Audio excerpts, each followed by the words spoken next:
Lumaki kaming walang nakagis ng ama. Si Nanay Imelda na lang ang siyang bumubuhay sa amin. Dahil na din sa magkakaiba ang aming mga tatay at 5 pa kaming magkakapatid sa ina. At ang trabaho lang ni Nanay noon ay sa club na siyang bumubuhay naman sa aming lahat. Mapait ang aming naging buhay, kapos sa pera at walang sariling bahay. Makakaahon pa kaya kami sa ganitong sitwasyon? Yan ang lagi kong tanong sa sarili. Hanggang kailan kaya matitiis ni Nanay ang kanyang trabaho?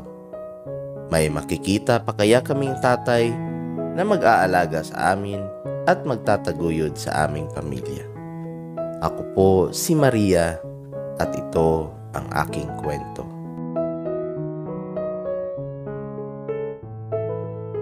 Labing-siyam taong gulang na po ako noon at ako ang panganay sa aming magkakapatid. Natigil muna ako sa pag-aaral dahil sa kapos talaga si Nanay sa pera at hindi kasya ang kinikita niya araw-araw. Mag-isa pa siyang naghahanap buhay kung kaya mas lalong mahirap sa amin ang buhay. Araw-araw, pinapaalala sa amin ni Nanay na huwag gumaya sa kanya, na mas mainam na maghanap kami ng matinong trabaho sakaling makatapos man ng pag-aaral. 4 kaming babaeng magkakapatid at lalaki naman ang aming pinakabunso. Gustuhin man ni Nanay na patapusin ako ng pag-aaral ay hindi talaga kaya ng aming budget. Kung kaya, nagdesisyon na lamang ako na tumigil muna at patapusin na lang muna ng high school at elementarya ang mas nakababata kong mga kapatid. Saka na lamang ako magkokolehiyo kapag may sapat na pera na si Nanay. Isang araw, sinundan ko si Nanay sa club para makita sana kung ano talaga ang trabaho niya. Hindi naman ako napansin ni Nanay noon, subalit hindi ako makapasok sa club dahil sa wala naman akong pera at baka makita pa ako ni Nanay. Nag-abang na lamang ako noon sa labas para makita si Nanay at sumabay na lang sa kanya pauwi. Lumipas ang ilang oras ay nakita kong lumabas si Nanay sa club. May kasama na itong 2 foreigner. At inabutan pa ng maputing lalaki na iyon ng pera ang lalaking kanina nagbabantay sa entrance ng club. Tahimik ko lang siyang pinagmamasdan mula sa malayo. At alam ko sa sarili kung ano ang gagawin nila. Nagtiyaga akong maghintay sa lugar na iyon hanggang sa makabalik na agad si Nanay, makalipas lang ang 2 oras. Pumasok na uli si Nanay sa loob at maya-maya pa ay lumabas na naman ulit ito na may kasama na namang ibang lalaki na foreigner din. Dahil sa mga nasaksihan ko doon ay nainis ako kay Nanay. Pakiramdam ko ay nakakadiri siyang babae. Umuwi na lamang ako matapos noon at saka natulog na sa bahay. Umuwi si Nanay ng madaling araw saka nagpahinga. Mahihiga na sana si Nanay nang bigla akong bumangon at nagsalita. "Nay, sabihin niyo nga po sa akin kung ano talaga trabaho niyo." Diretsong tanong ko kay Nanay. "Ha? Ganun pa rin anak. Isa akong labandera sa katulong." Pagrarason naman ni Nanay. "Katulong po? Saan po? Sa isang club? May katulong po ba roon?" Mausisa kong tanong sa kanya. "Ha? Anong club anak? Saka na tayo mag-usap anak, kailangan ko muna magpahinga." Pilit na iwas ni Nanay sa aking tanong. "Sinundan po kita kanina, Nay. Sa club ka po pala nagtatrabaho. Di ba maruruming babae po ang nagtatrabaho doon? Isa din pa kayong bayarang babae, Nay?" Tanong ko ulit kay Nanay. "Ha? Hindi sa ganun anak. Kailangan ko lang rumakit doon bilang waitress. Pagdadahilan muli ni nanay. Alam ko, nanay, wag na po kayo tumanggi. Nakakadiri po kayo, nay. Pinapakain niyo sa amin yung marumi niyong trabaho. Sana hindi na lang ikaw naging nanay ko. Sumbat ko kay nanay at bumalik na ulit sa paghiga. Naiyak na lang si nanay sa mga narinig mula sa akin.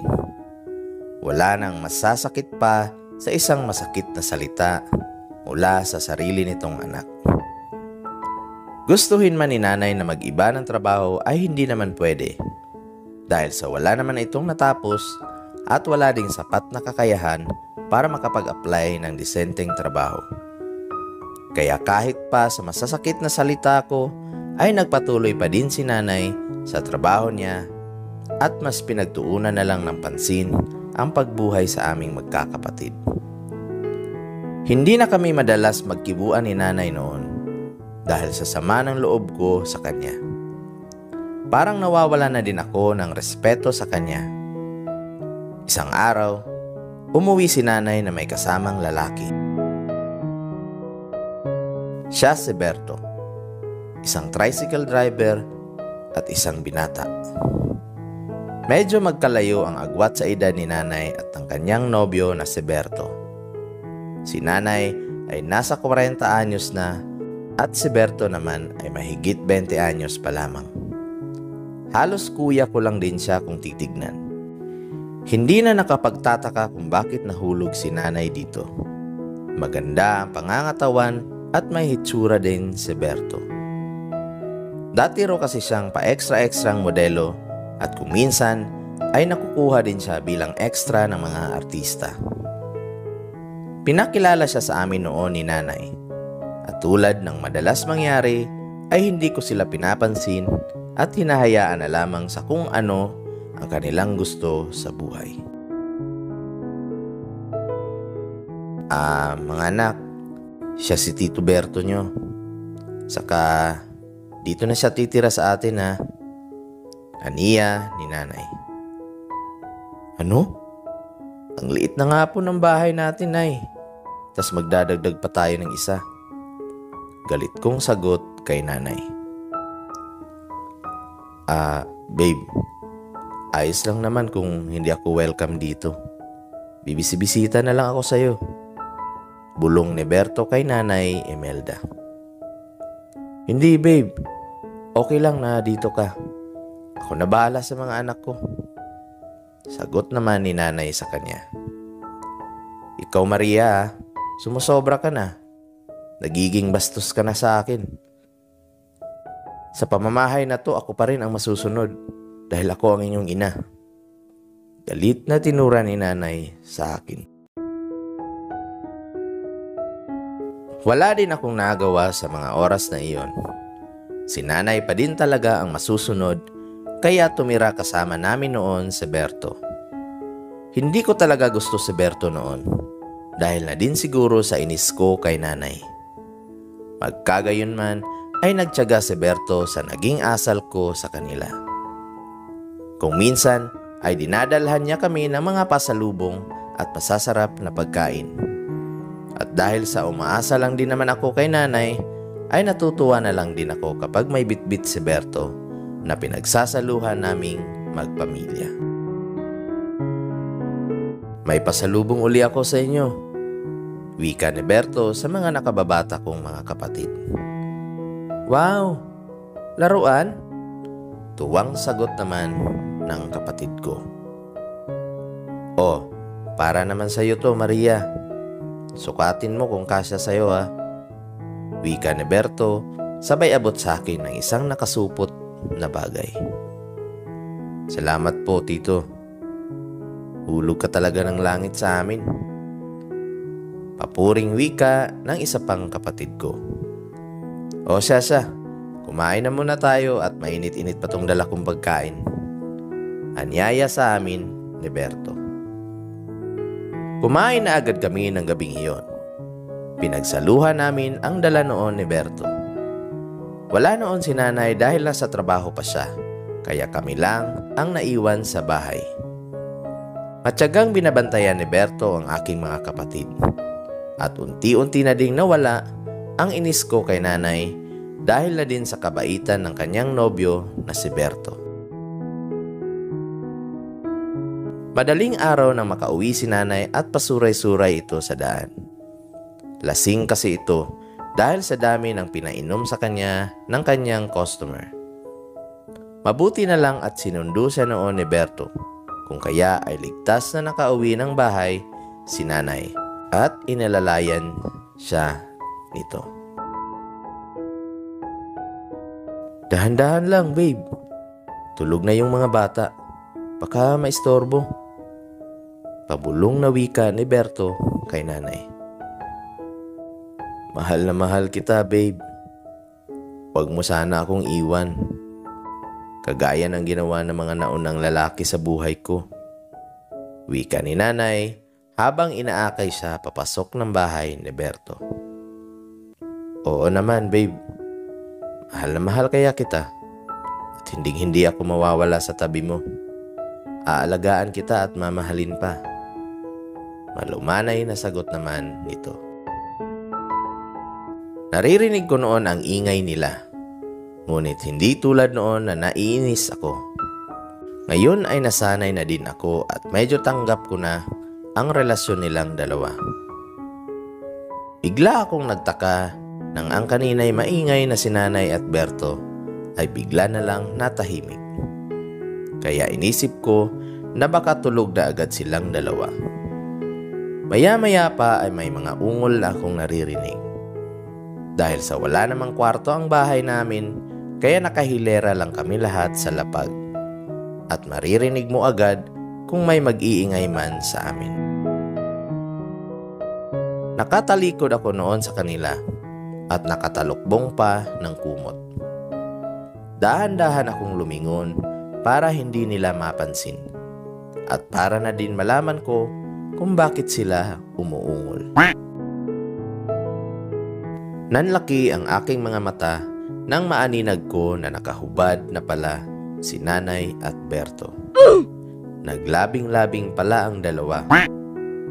Nakatingin lang ako sa kanila habang tinatakpan ko ng unan ang aking mukha. Kitang-kita ng dalawang mata ko ang lahat ng pinaggagawa nila ng gabing iyon. Mula noon ay tumatak na sa isip ko ang pangyayaring iyon.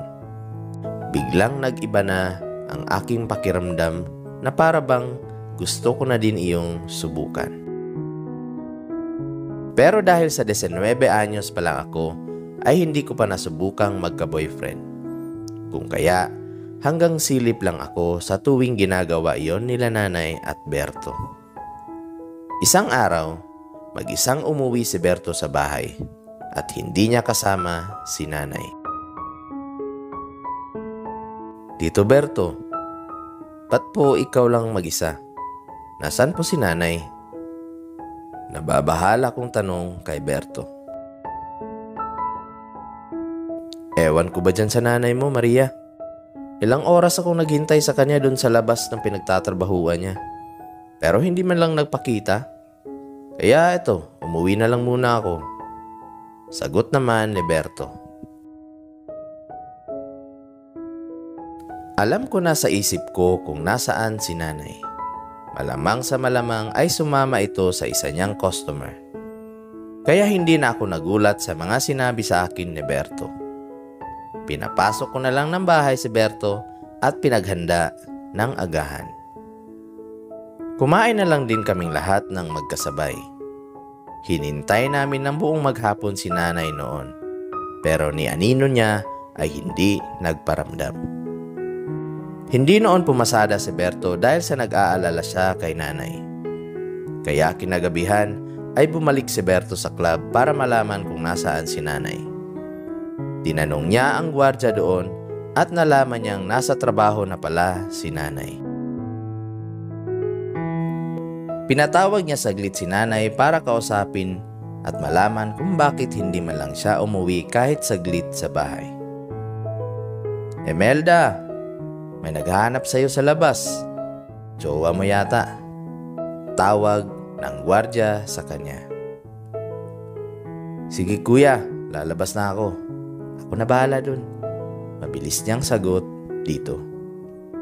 Lumabas naman agad si nanay at nag-usap sila ni Berto sa labas ng club. "Ba't di ka man lang nagsabi babe na di ka uuwi? Para naman akong tangan yan. Naghihintay sa'yo dito sa labas tapos walang Imelda na magpapakita sa akin."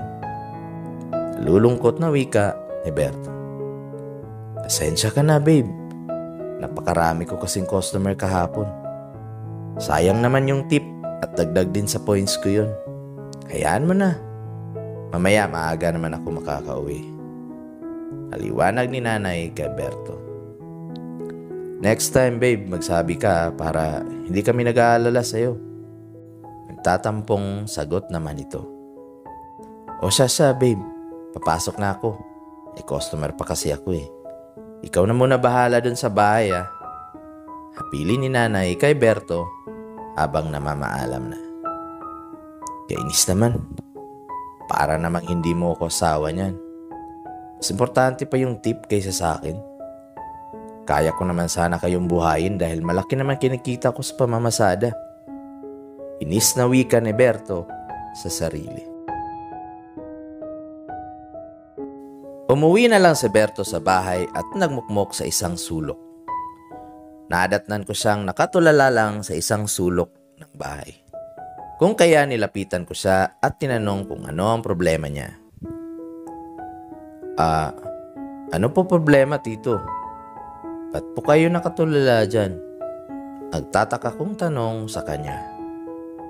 "Wala naman Maria. Konting tampuhan lang namin ng nanay mo. Pero okay lang naman ako." Sagot niya sa akin. Si nanay kasi ayaw pa tumigil dyan sa trabaho niya. Pwede naman na magtrabaho na muna ako para makatulong. Saka, andyan ka naman di ba tito? Hindi mo naman kami pababayaan di ba? Wika ko kay Berto. Oo nga eh. Pero naiintindihan ko naman ang nanay mo. Alam kong mataas ang pangarap niya para sa inyo. Malungkot na sagot naman ni Berto habang nakayuko. Tumayo si Berto para sana magbihis at maghanda na para sa pamamasada. Nang bigla siyang natigilan habang nakatitig sa akin. Nakasuot lang kasi ako noon ng isang manipis na blouse at maiksing shorts. Medyo may kagandahan din kasi ako at may hubog din ang katawan. Wow! Kaya di naiwasan ni Berto na mapahanga sa aking angking kagandahan at kaseksihan. Bakit po tito? May problema po ba sa itsura ko? Nahihiyang tanong ko sa kanya. Haha? Wala naman Maria. Hindi ko napansin na may angking ganda ka din pala. Bagay sa iyo magmodelo. Puri sa akin ni Berto habang hawak niya ako sa balikat. Talaga po? Nahihiyang sagot ko naman sa kanya. Umalis na noon si Berto para mamasada at nag-iwan siya ng mapang-akit na titig sa akin. Nakaramdam ako noon ng kaunting sensasyon sa aking katawan. Ang kanina'y titig ni Berto na animoy hinuhubaran ako ay paulit-ulit na bumabagabag sa aking isipan. Kinagabihan ay maagang nauwi si nanay at kasama niya noon si Berto. Narinig ko sila na may pinagtatalunan at dahil sa ayoko makialam sa kanila ay natulog na lang din ako ng maaga matapos naming maghapunan. Madalas ko ding mahuli si Berto na pasulyap-sulyap ng titig sa akin. Kinabahan ako na baka may lihim na pagnanasa sa akin si Berto. Pero pinagsawalang bahala ko lang iyon dahil sa alam kong mahal niya si nanay. At ganun din si nanay sa kanya. Isang araw, umuwi ng maaga si Berto mula sa kanyang pamamasada. Nasa trabaho pa noon si nanay at nasa eskwela naman ang aking mga kapatid. "Oh tito, nandyan ka po pala?" Gulat na tanong ko kay Berto. Dinalhan kita ng pasalubong, Maria. Magugustuhan mo to. Alam kong matagal-tagal ka na ding hindi nabibilhan ng nanay mo ng damit. Kaya eto, para sa'yo. Wika ni Berto, sabay abot sa akin ang isang paper bag na naglalaman ng mga damit. Para sa akin po ito lahat, Tito. Natutuwa kong tanong naman sa kanya. Oo, Maria. Sa'yo yan. At eto naman para sa mga kapatid mo. Tugon ni Berto, sabay abot sa mga natitirang supot na dala niya. Saka may dala din akong mga ulam, pagsaluhan na natin to. Dugtong niya naman habang iniabot ang mga dalang pagkain. Itatabi ko na lang po muna ito, Tito. Wala pa mga kapatid ko. Mamaya pang hapon yun makakauwi. Paliwanag ko naman sa kanya. Kumain na lang muna kaming dalawa ni Berto ng kaunti. Dahil sa sayang din naman ang pagkain na mainit-init pa. At nagtira na lang kami para sa mga kapatid ko at para kay nanay. Matapos kumain ay nagkwentuhan kaming dalawa ni Berto. Marami kaming napag-usapan lalo na tungkol sa kanyang buhay sa probinsya. Nagtawanan kami ng nagtawanan at nahahalata ko din ang minsang pagsulyap ni Berto sa mapuputi kong hita. Pasimple ko na lang tinatakpan iyon ng unan para hindi mapansin ito. Subalit, halata ko pa rin ang biglaang pagsulyap niya sa aking dibdib dahil sa nakasando lang din ako noon. Kung kaya, bakat din sa pangitaas ko ang tindi ng aura ng aking kaseksihan. Magkagayon man ay patuloy lang kami sa aming kwentuhan hanggang sa nadatna na kami roon ang aking mga kapatid. Inasikaso ko na muna ang aking mga kapatid at umalis na din si Berto para mamasada at sunduin na din si nanay. Mula noon ay naging kagaanan ko na ng loob si Berto. Gustuhin ko mang tawagin siyang tatay pero hindi iyon ang gusto ng aking puso. Malamang ay talagang komportable lang ako sa kanya. Bilang isang amain at isang kaibigan na din.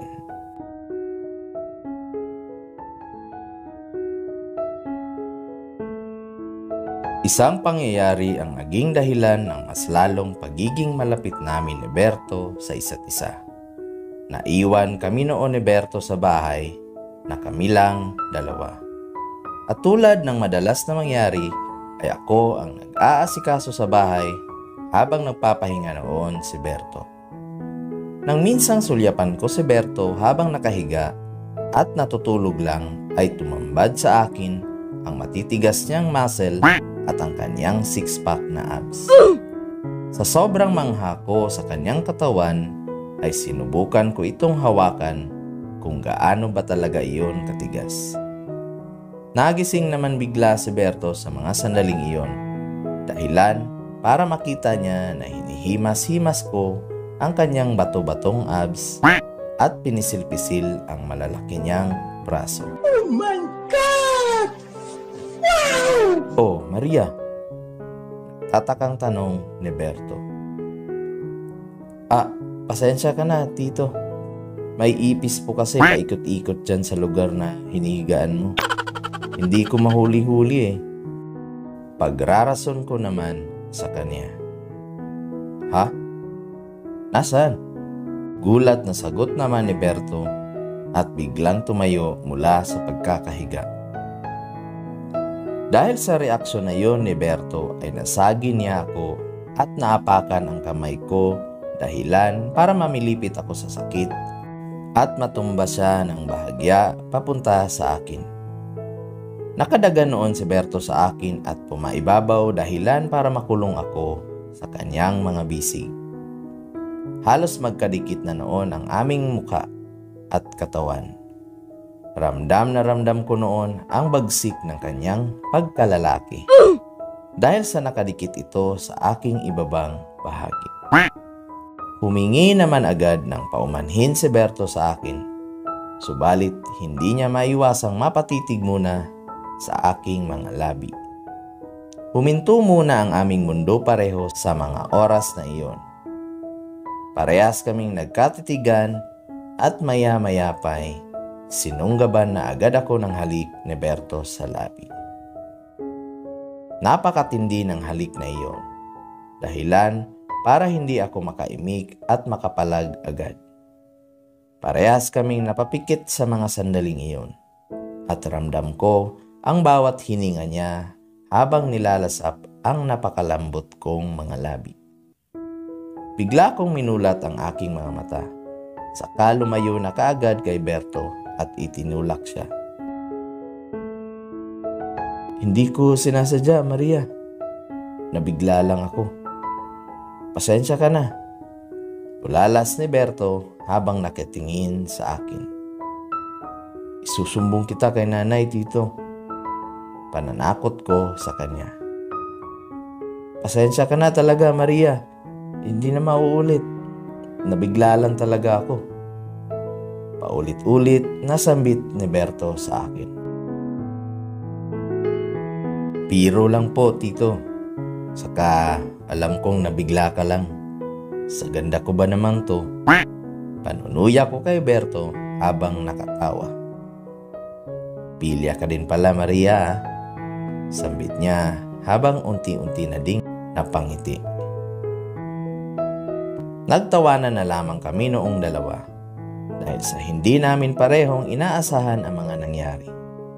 Nagkasundo naman kami na huwag na iyong sabihin kay nanay dahil ayoko din na isipin ni nanay na inaagawan ko siya ng nobyo.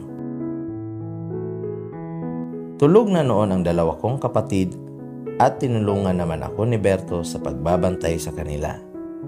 Naging masaya naman ang aming hapunan kani-kanina at pinagpahinga ko na din ang iba pang mga kapatid ko, saka nagpaalam na noon si Berto para sunduin si nanay. At dahil bored din ako sa bahay at hindi pa makatulog, kung kaya sumabay na lang muna ako kay Berto sa pagsundo. Habang naghihintay kami kay nanay ay nilibre ako ni Berto ng isaw sa isang ihawan. Nagkwentuhan kami habang kumakain. Hindi naman namin namalayan na lumipas na pala doon ang ilang mga oras. At nagtaka naman agad si nanay na makitang nandoon ako at kasama si Berto na naghihintay sa kanya. "O Maria, ba't nandito ka? Nagpuyat ka pa talaga para lang sumama?" Bungad na tanong ni nanay sa akin. "Sumabay na ako kay Tito Berto, nay, para sunduin kayo. Tinatamad kasi ako sa bahay. Saka tulog na din naman sila, kaya ayos lang." Sagot ko naman agad kay nanay. "Ako, wag mo basta-basta iwan mga kapatid mo, Maria. Baka mapano mga yon. Ang babata pa nila." Sermon sa akin ni nanay. Umuwi na kaagad kaming tatlo sa bahay at bakas sa aking mukha ang inis dahil sa pinagalitan lamang ako ni nanay sa harap ni Berto. Kaya agad na akong natulog pagka-uwi naming tatlo. Kinaumagahan ay bumisita uli si Berto. Kakauwi lang kasi niya noon mula sa kanila. At tulad ng madalas niyang diskarte, ay may dala na naman siyang pasalubong sa akin. Nag-usap kami ni Berto at pinaliwanag niya ang ginawa ni nanay. Nag-alala lamang daw ito kaya nagalit. Umayon na lamang ako sa mga sinabing iyon ni Berto at para hindi na namin pag-usapan pa si nanay. At para matanggal na din ang aking stress ay naligo na lang muna ako doon. Tito, saglit lang po Maliligo lang po ako. Ang higpit na din po kasi ng pakiramdam ko Paalam ko kay Berto. Okay, sige Maria. Lalabas na lang muna ako at bibili lang ako ng uulamin natin mamaya. Sagot naman ito. Okay, sige po. Matipid kong tugon sa kanya. Naligo naman ako agad dahil sa labis na alinsangan sa mga oras na iyon. At dahil sa pagmamadali ko ay nakalimutan kong magdala ng tuwalya sa banyo. Saka ko lang naalala nang natapos na ako sa pagligo. Dahil sa tulog na lahat ng kapatid ko, kung kaya binuksan ko na lang ang pinto ng banyo. At sumilip na lang ako sa labas para malaman kung wala bang ibang tao. At dahil sa wala pa noon si Berto at sa tingin ko naman ay wala namang ibang tao, ay dali-dali akong tumakbo palabas para kunin sana ang aking tuwalya. Nakailang hakbang pa lamang ako noon nang biglang dumating si Berto. Mula sa pintuan ay tumambad sa mga mata niya ang nakakasilaw kong katawan. Nadatnan niya ako roon na basang-basa at nakahubad lang. Natigilan si Berto sa mga sandaling iyon. Subalit, nanaig sa kanya ang respeto sa akin at dali-daling naghanap ng tuwalya para agad na itapi sa aking lantad na katawan.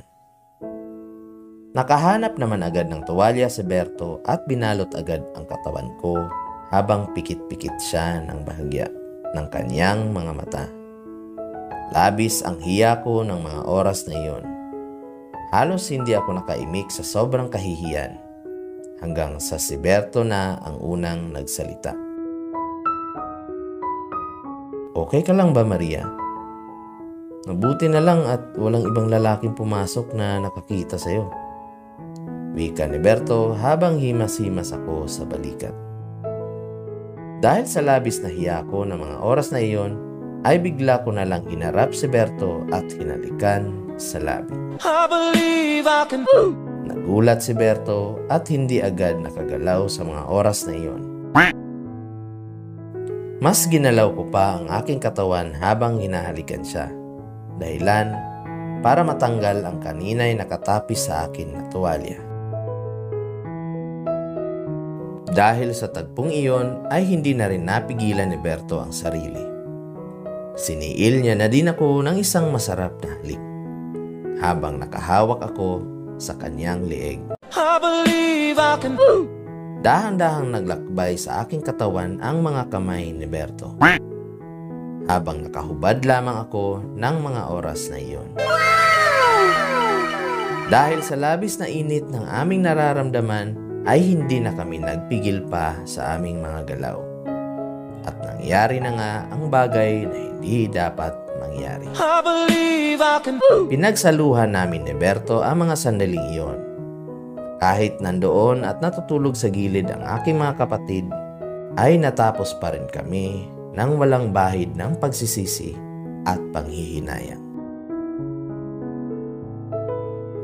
Galit ka ba sa nangyari, Maria?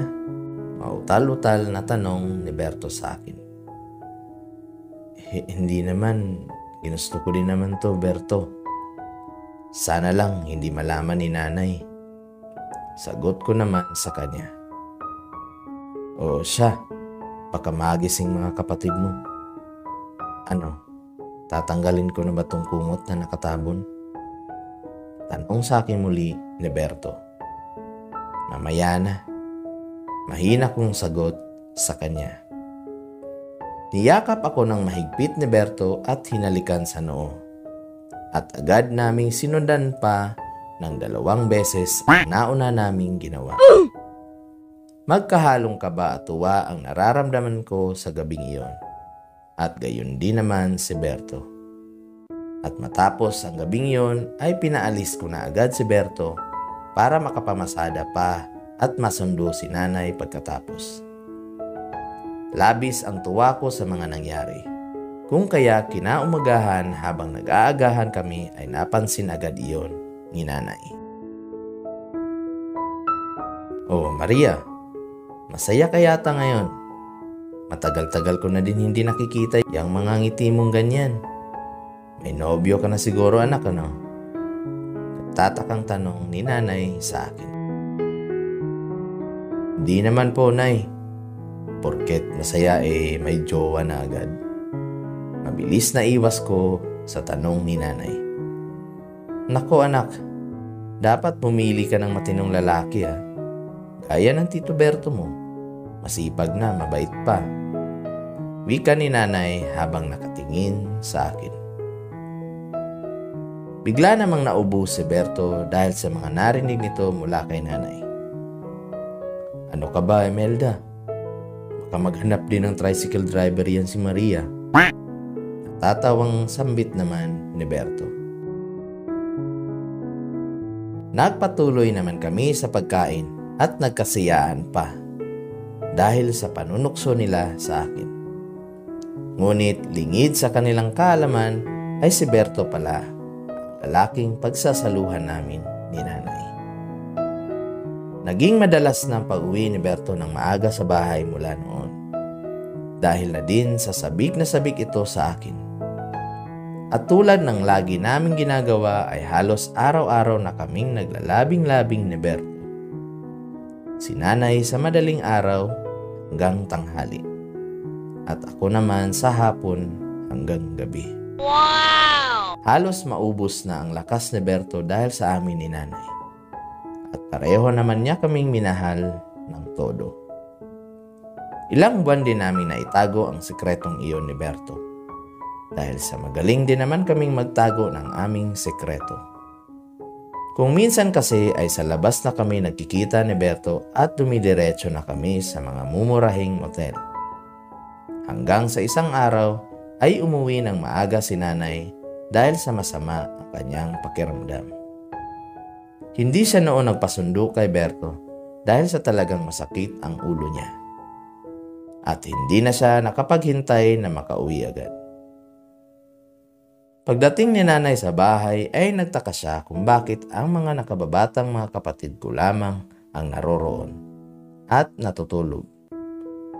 Pero dahil sa masama talaga ang pakiramdam niya, ay nahiga na lang agad siya sa tabi ng mga ito.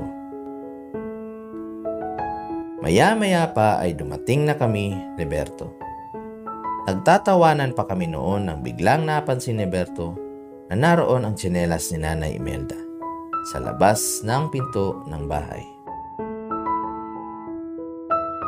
Teka Maria, dyan yata ang nanay mo. Baka mahalata tayo. Mauna ka na muna pumasok, susunod ako mamaya. Pabulong na utos sa akin ni Berto. Oo nga, baka mahuli tayo. Sige, ako na muna mauna pumasok. Baka nandyan talaga si nanay. Inang sagot ko naman sa kanya. Pumasok na agad ako ng bahay at nakita ko agad si nanay roon na nakahiga lang at nakatingin sa akin. Tumayo agad si nanay at tinanong ako. Maria, saan ka ba galing? Gabing-gabi na. Iniwan mo na naman tong mga kapatid mo? Galit na tanong ni nanay. May binili lang po ako sa labas na eh. Natagalan lang po ako gawa ng may nag-aaway doon sa may kanto kanina. Pagrarason ko naman kay nanay. Wala naman akong napansing nag-aaway kanina. Ikaw huwag ka masyadong maglalabas-labas lalo na pag malalim na ang gabi. Baka mapagtripan ka ng mga siraulo dyan. At paano ka? Paalala ni nanay sa akin. Opo, nay, pasensya na po. Mainang tugon ko sa kanya. Hindi ba rito natulog Tito Berto mo? Wala din kasi siya rito. Tanong ni nanay sa akin. Kanina po nandito siya, nay. Kaso doon daw siya matutulog sa kanila. Pagrarason kong muli kay nanay. Ganun ba? O siya, matulog na tayo at masama pakiramdam ko eh. Hindi pa man nakatalikod si nanay para sana mahiga ay bigla naman dumating si Berto. Oh, babe, andito ka na pala. Di ka man lang nagpasundo. Lumabas lang ako saglit, may binili. Wika ni Berto kay nanay. Ha? Ang sabi ni Maria, hindi ka raw dito natulog. Nagtatakang tanong ni nanay kay Berto. Nagkatinginan na lang kami ni Berto dahil sa hindi namin napag-usapan ang magiging rason kay nanay. Kung kaya halos pagpawisan kami noon. Dahil sa mahuhuli pa yata kami ni nanay. Mabuti na lang at medyo slow si nanay kung kaya hindi niya labis pinagdudahan ang mga rason namin. Sa totoo lang po, kanina pa ako umalis matapos maghapunan. Hindi ko lang alam kung bumalik si Tito dito sa bahay kanina para dito matulog. Pagkarason kong muli kay nanay. Oo nga babe, pagdating ko kanina wala si Maria. Kaya nga lumabas ako para bumili saka hanapin na din si Maria. Dugtong naman agad ni Berto. Ganun ba? O siya, sige babe, matutulog na tayo, masama pakiramdam ko eh. Matulog ka na din Maria. Utos sa amin ni nanay. Nahiga na agad kaming lahat ng mga sandaling iyon. Saglit pa kaming nagkatinginan ni Berto dahil sa kamuntikan pa kaming mahuli ni nanay. Mabuti na lamang at napansin agad niya ang tsinelas ni nanay sa labas. Isang gulo sana ang mangyayari noon kung hindi niya iyon napansin. Bagaman ay sumang-ayon si nanay sa rason namin, ay nagbabadya na pala sa kanyang isipan ang isang maliit na pagdududa. Hindi niya lamang iyon muna pinansin dahil sa may tiwala naman si nanay sa akin at lalo na kay Berto. Ano ba ang dapat naming gawin? Pareho kaming mahal ni Berto. Ayaw niya din namang iwan si nanay dahil sa may mga kapatid din naman ako at naaawa siya sa mga ito. At ayoko din nalayasan namin si nanay dahil baka masaktan ito ng gusto at gumawa ng hindi magandang bagay. Hindi namin malaman kung saan kami dadalhin ang aming pagnanasa. Ang tanging iniisip ko na lang ay mahal ko si Berto. Sana lang ay hindi init ng katawan lang ang habol niya sa akin. At sana ay tunay ang kanyang nararamdaman sa akin kahit pa mahal niya si nanay at nakatira lang kami sa iisang bahay.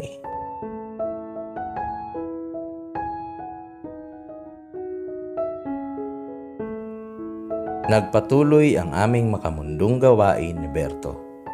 Bagaman ay nobyo siya ng nanay ko, mula sa araw na iyon ay nagkasundo na rin kami ni Berto na maging kami na. Opisyal na din kaming magkasintahan noon, kung kaya dalawa na kami ni nanay sa buhay niya.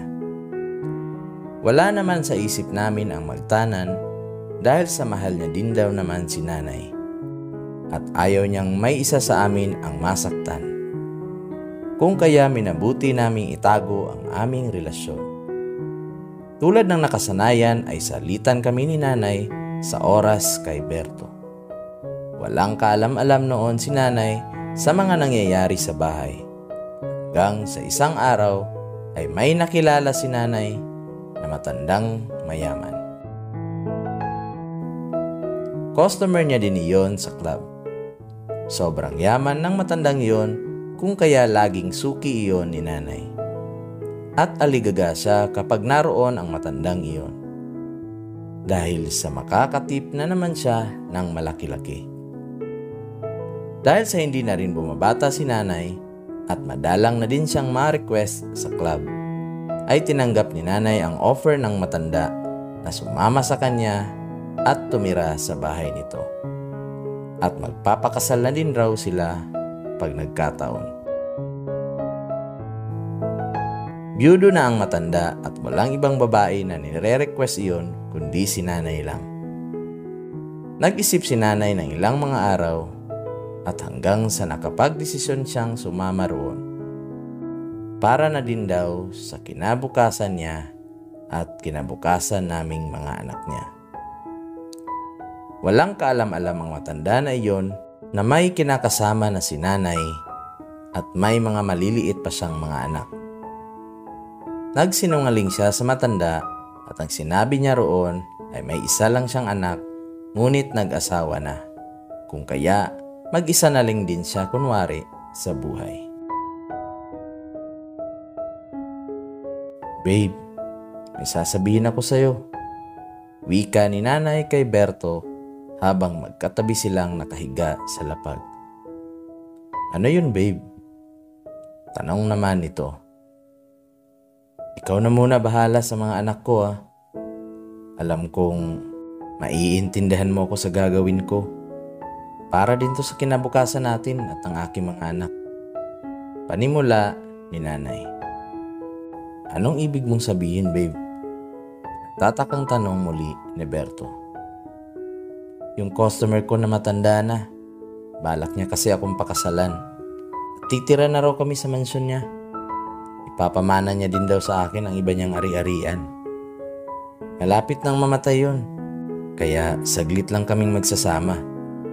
Matagal ko ng customer yun, babe. Saka hindi na rin naghahabol sa kama yun dahil impotent na daw siya. Gusto niya lang na may makasama at mag-aalaga sa kanya hanggang mawala siya sa mundo."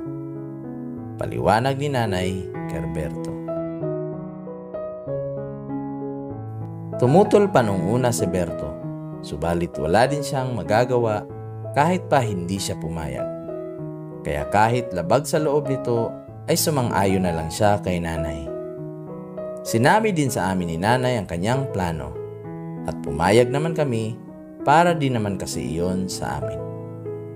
Pakalipas lang ang 2 linggo ay nagpaalam na si nanay sa amin. "Pakabait kayo mga anak ha. Maria, ikaw na bahala sa mga kapatid mo. Huwag na huwag mo silang pababayaan." Wika ni nanay sa amin. "Opo, nay. Balik po agad kayo, nay ha. Mag-iingat din po kayo doon."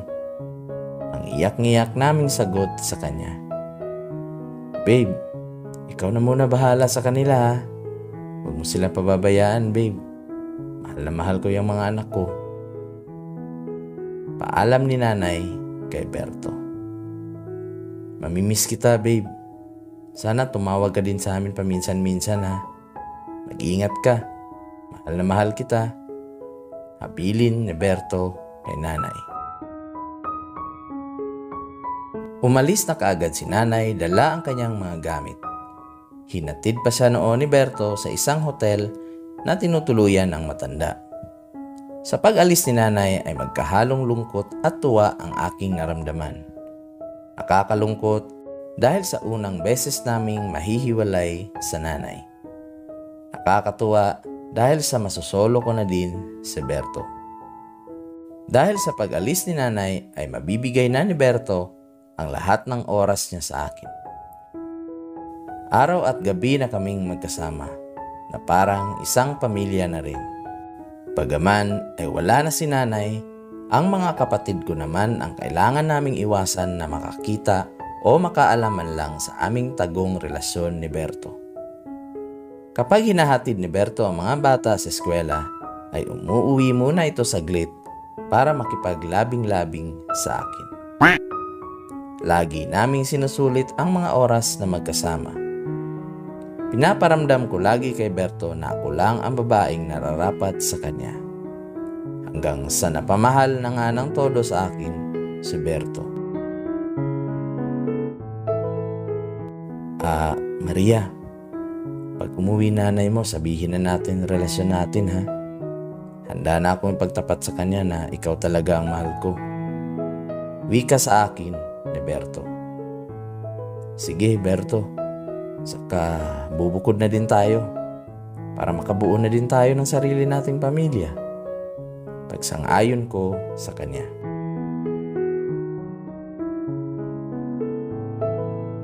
Mula nang umalis si nanay ay si Berto na ang bumubuhay sa amin pati na sa mga kapatid ko.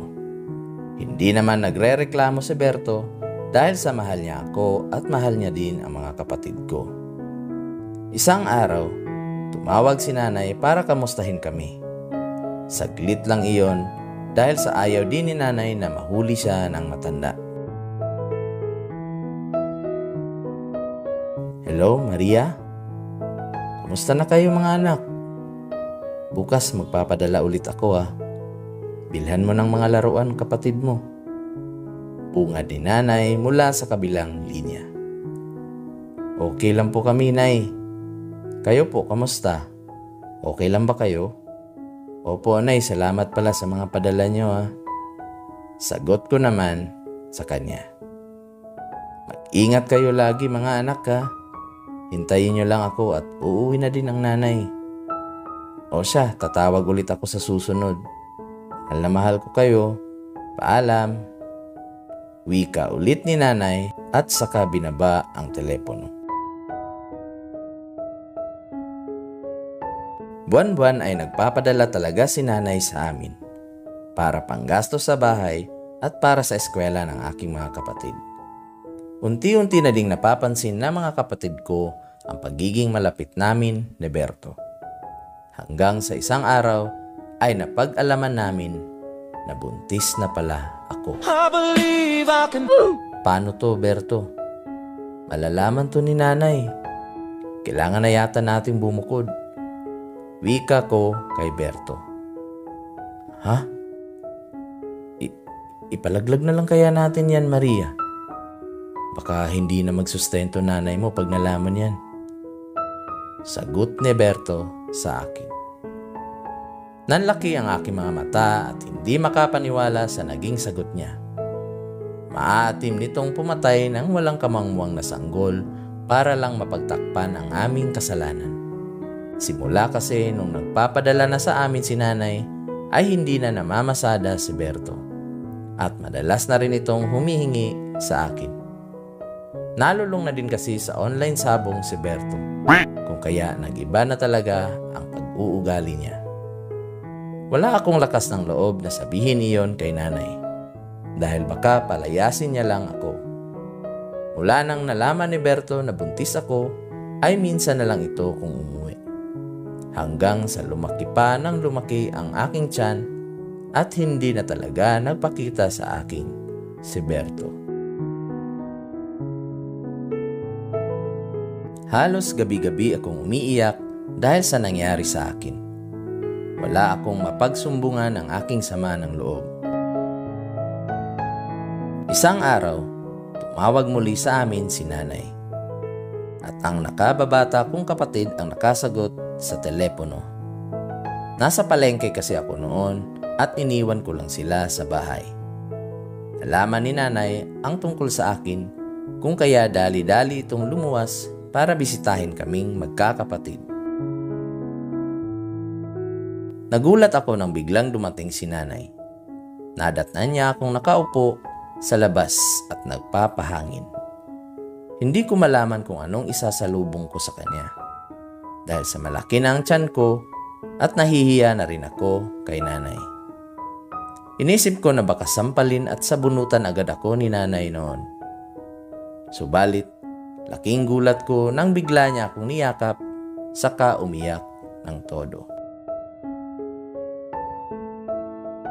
Patawarin mo ko, nak. Nang dahil sa akin nabuntis ka tuloy ng walang hiyang yon. Hindi ko akalain na magagawa niya sa iyo yan. Wika ni nanay habang akap-akap ako. Ha? Paano niyo po nalaman, Nay? Alam niyo na po ang lahat sa amin ni Berto? Nagtataka kong tanong sa kanya. Oo, nak. Kinuwento sa akin ng kapatid mo. Sagot ni nanay habang umiiyak. Patawad po, Nay. Ang tanga-tanga ko po. Sana mapatawad niyo po ako, Nay. Sambit ko kay nanay habang umiiyak. Tahan na, anak. Kasalanan ko ang lahat ng to. Kung di ko kayo iniwan, hindi sana mangyayari to. Naaawang wika ni nanay sa akin. Kinuwento ko ang lahat-lahat kay nanay at kung paano kami nagsimulang magkarelasyon ni Berto. Nagalit pa ng bahagya si nanay, subalit nanaig pa din sa kanya ang pagmamahal sa akin. Dahil sa kawalan ng tamang gabay kung kaya humantong ako sa ganoong sitwasyon. Pinatawad ako ni nanay at may maganda pa raw siyang balita sa amin. Pagkadating ng mga kapatid ko ay sinabi niya sa amin ang magandang balita. Isasama niya raw kami sa Mindoro at titira na din kami sa isang malaking mansyon. Sinabi na raw ni nanay sa matanda ang lahat tungkol sa amin. Nagalit pa nga raw ito kung bakit niya kami iniwan. Agad kaming nag-impake at umalis na agad sa lugar na yon. Si nanay na rin ang bahala para sa panganganak ko at handa rin namang tumulong ang kanyang matandang asawa. Ikinasal na pala sila nanay at legal na siyang asawa nito. At agad kaming bumiyahe para makilala ang aming bagong tatay at tumira sa bahay niya kasama ang aming buong pamilya. Pagdating sa Mindoro ay agad kaming sinalubong ng matandang asawa ni nanay. Sobrang bait pala nito kaya ang swerte din talaga ni nanay. Laking mangha namin nang makarating kami sa kanyang bahay. Sobrang laki nito at lawak ng kanilang lupain ay halos hindi kami makapaniwala noon. Ano? Nagustuhan niyo ba ang bahay? Pasok na kayo at ipapakita ng mama niyo ang inyong mga kwarto. Wika ni Don Facundo, ang matandang asawa ni nanay. Wow, ang ganda ng bahay, Nay. At ang laki. Dito na ba kami titira, Nay? Manghang wika ng nakababata kong kapatid. Oo, mga anak. Dito na kayo titira. At ikaw naman, Maria, may sarili kang kwarto. Ako mag-aalaga sa iyo hanggang sa mga anak ka. Wika naman ni nanay. Salamat talaga, Nay.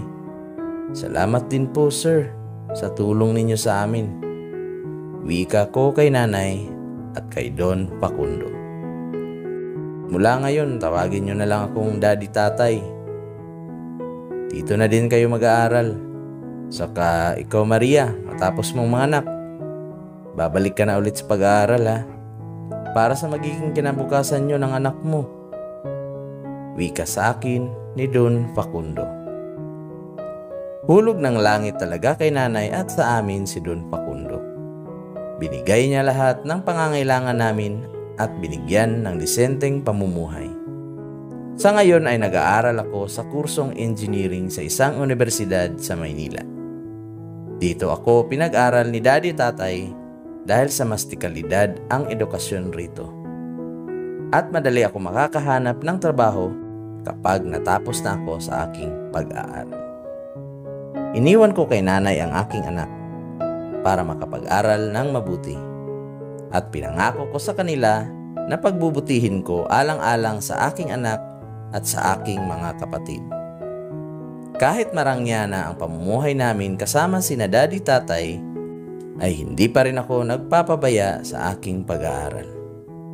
Ganon din naman ang aking mga kapatid. Kinalimutan ko na din noon si Berto. Ituturing ko na lang siyang bahagi ng aking mapait na nakaraan. At babaunin ko habang buhay ang mga aral na natutunan ko nung kami pa ay nasa laylayan ng buhay.